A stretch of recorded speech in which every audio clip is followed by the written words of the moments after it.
চাওক প্ৰথম কথা হৈছে ভাৰতীয় জনতা পাৰ্টিৰ মাননীয় সভাপতি দিলীপ শইকীয়া ডাঙৰীয়া, আমাৰ ৰাষ্ট্ৰীয় সভাপতি জে.পি. নাড্ডা ডাঙৰীয়া, আমাৰ ভাৰতৰ প্ৰধানমন্ত্ৰী নৰেন্দ্ৰ মোদী ডাঙৰীয়া, অসমৰ মুখ্যমন্ত্ৰী ডক্টৰ হেমন্ত বিশ্ব শৰ্মা ডাঙৰীয়াৰ নেতৃত্বক বিশ্বাস কৰি আমাৰ চিৰাং জিলা আছুৰ প্ৰাক্তন সভাপতি আমাৰ সৌৰভজ্যোতি সূত্ৰধৰ ডাঙৰীয়াৰ নেতৃত্বত প্ৰায় 200 প্ৰাক্তন আছু কৰ্মী আৰু আমাৰ আক্ৰাছু মণিকুটাৰ উলুবাৰী আঞ্চলিকৰ প্ৰাক্তন সভাপতি আছিলে, তেওঁৰ নেতৃত্বত প্ৰায় 100 আক্ৰাছু কৰ্মীয়ে আজিৰ এই দিনটোত আমাৰ ভাৰতীয় জনতা পাৰ্টিৰ নীতি আদৰ্শ আগত ৰাখি যোগদান কৰিলে।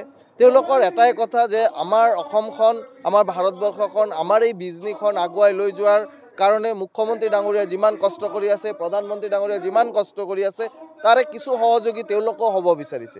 তেওঁলোকৰ যথেষ্ট অভিজ্ঞ, তেওঁলোকে ইমান দিন ছাত্ৰ সংগঠন চলাইছে আৰু সেই ছাত্ৰ সংগঠনৰ পৰা যি অভিজ্ঞতা, সেই অভিজ্ঞতা লৈ সমাজৰ হকে কাম কৰি যোৱাৰ যি ইচ্ছা, ৰাজ্যৰ হকে কাম কৰি যোৱাৰ ইচ্ছা, ৰাষ্ট্ৰৰ হকে যি কাম কৰি যোৱাৰ যি ইচ্ছা, সেই ইচ্ছাক আগত ৰাখি তেওঁলোকে ভাৰতীয় জনতা পাৰ্টিক একেলগে লগ হৈ এটা পৰিয়ালৰ সদস্য হিচাপে তেওঁলোকে কাম কৰি যোৱাৰ কাৰণে আজি শপত লৈছে। তেওঁলোকৰ যোগদানে আমাৰ ভাৰতীয় জনতা পাৰ্টি চিৰাং জিলাই অতিকৈ শক্তিশালী হ'ব। আগন্তুক দিনত যি আমাৰ MCLA ইলেকশ্যন আছে বা 26ৰ যি MLA ইলেকশ্যন আছে, তাতেও যথেষ্টখিনি পজিটিভ ভূমিকা ল'ব। অকল তেওঁলোকৰ যোগদানেই নহয়, আমি ডেইলিয়ে প্ৰায় কিছু যোগদান বিভিন্ন ৰাজনৈতিক অৰাজনৈতিক দলৰ সদস্যসকলে আমাৰ লগত যোগাযোগত আছে বা যোগদান কৰি আছে। আজি প্ৰায় 3 শতাধিক ইয়াতে ছাত্ৰ সংগঠনৰ নেতাই যোগদান কৰিছে। আগন্তুক 2-3 দিনত আৰু আমাৰ বেংগলী ফেডাৰেশ্যনৰ পৰাও যোগদান কাৰ্যসূচীত ভাগ ল'ব। তেনেকৈ আমাৰ আদিবাসীৰ পৰাও তেনেকুৱা ভাগ ল'ব, নেপালীৰ পৰাও আমাৰ ইয়াতে ভাগ ল'ব। তেওঁলোকৰ লগত মোৰ যোগাযোগ চলি আছে। মই ভাবোঁ যে ভাৰতীয় জনতা পাৰ্টিৰ যে দেশৰ কাৰণে কাম কৰাৰ যি মানসিকতা, সেই মানসিকতাৰ প্ৰতি সকলোৱে প্ৰেৰণা পাইছে। আমাৰ মুখ্যমন্ত্ৰী ডাঙৰীয়াৰ কথাত সকলোৱে প্ৰেৰণা পাই সকলোৱে ৰাষ্ট্ৰৰ হকে নতুন ৰাষ্ট্ৰ নিৰ্মাণ কৰিব। অসমখনক ভাৰতবৰ্ষৰ 5টা ৰাজ্যৰ ভিতৰত এটা ৰাজ্য বনোৱাৰ যে মুখ্যমন্ত্ৰীৰ সপোন, সেই সপোনত বাস্তৱ ৰূপ দিব। এওঁলোকেও সক্ৰিয় ভূমিকা ল'ব, সেই আশাই মই ৰাখিছোঁ। সকলোকে এটা পৰিয়ালৰ সদস্য হিচাপে লৈ কাম কৰি যোৱাৰ আমিও শপত লৈছোঁ।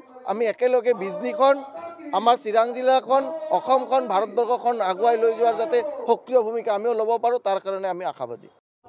চাওক, ইতিমধ্যে আপোনালোকে আজি দেখিব পাইছে যে আমাৰ ভাৰতীয় জনতা পাৰ্টিৰ চিৰাং জিলাৰ উদ্যোগত আজি প্ৰায় 300ৰ ওপৰত আমাৰ যি নৱপ্ৰজন্ম যুৱ সমাজ আমাৰ ভাৰতীয় জনতা পাৰ্টিৰ দলৰ মানে নীতি আদৰ্শক আকৃষ্ট হৈ তেওঁলোকে আজি আমাৰ দলত তেওঁলোকে জইন কৰিলে। ইতিমধ্যে তেওঁলোকে জইন কৰা মানে আজি ভাৰতীয় প্ৰধানমন্ত্ৰী নৰেন্দ্ৰ মোদী ডাঙৰীয়া হওক বা অসমৰ মুখ্যমন্ত্ৰী ডক্টৰ হিমন্ত বিশ্ব শৰ্মা ডাঙৰীয়াই হওক, তেওঁলোকে যি যুৱ প্ৰজন্মৰ প্ৰতি যিটো কাম কৰাৰ যিটো ইচ্ছা বা যুৱ প্ৰজন্মক লৈ তেওঁলোকে যি কাম কৰি আছে, গতিকে যুৱ প্ৰজন্মই নিশ্চয় আকৃষ্ট হৈছে বা ভাৰতীয় জনতা পাৰ্টিৰ যি দলৰ চৰকাৰ আছে, এই চৰকাৰৰ প্ৰতি আকৃষ্ট হৈ তেওঁলোকে আজি বিজেপিত যোগদান কৰাৰ কাৰণে আমাৰ লগত অহৰহ তেওঁলোকে যোগাযোগ চলাই আছে। তাৰ পৰিপ্ৰেক্ষিতত আজি আমি চিৰাং জিলাত প্ৰায় আমাৰ প্ৰাক্তন আছুৰ সভাপতি চিৰাং জিলাৰ আমাৰ সৌৰভজ্যোতি সূত্ৰধৰ ডাঙৰীয়া আৰু আমাৰ আক্ৰাছুৰ এজন সাধাৰণ সম্পাদক উলুবাৰী আঞ্চলিকৰ মণিকুট ৰায়ৰ নেতৃত্বত প্ৰায় 300-350 আমাৰ যুৱ সমাজ আজি আমাৰ ভাৰতীয় জনতা পাৰ্টিত জইন কৰিলে। ছাত্ৰ সন্থাত থাকোঁতে আমি যিমানখিনি পাৰোঁ নিষ্ঠা সহকাৰে ছাত্ৰ সন্থাটোৰ হকে কাম কৰিছিলোঁ। আৰু যিহেতু মই ছাত্ৰ সন্থা ত্যাগ কৰিছোঁ, এতিয়া ছাত্ৰ সন্থাৰ যিবিলাক আচলতে কাৰ্যসূচী, সেই ছাত্ৰ সন্থাৰ কাৰ্যসূচীবিলাকৰ লগত মোৰ কোনো ধৰণৰ এতিয়াৰ পৰা জড়িত যিহেতু মই থাকিব নোৱাৰিম, যিহেতু মই পদত্যাগ কৰিছোঁ। সেইকাৰণে ভাবিছোঁ ৰাইজৰ কাৰণে কাম কৰাৰ কাৰণে কিবা এখন মঞ্চ লাগে। সেইকাৰণে আচলতে ভাৰতীয় জনতা পাৰ্টি আজি যোগদান কৰিলোঁ। এই বিশেষ আৰু ক'বলগীয়া নাই এইখিনি।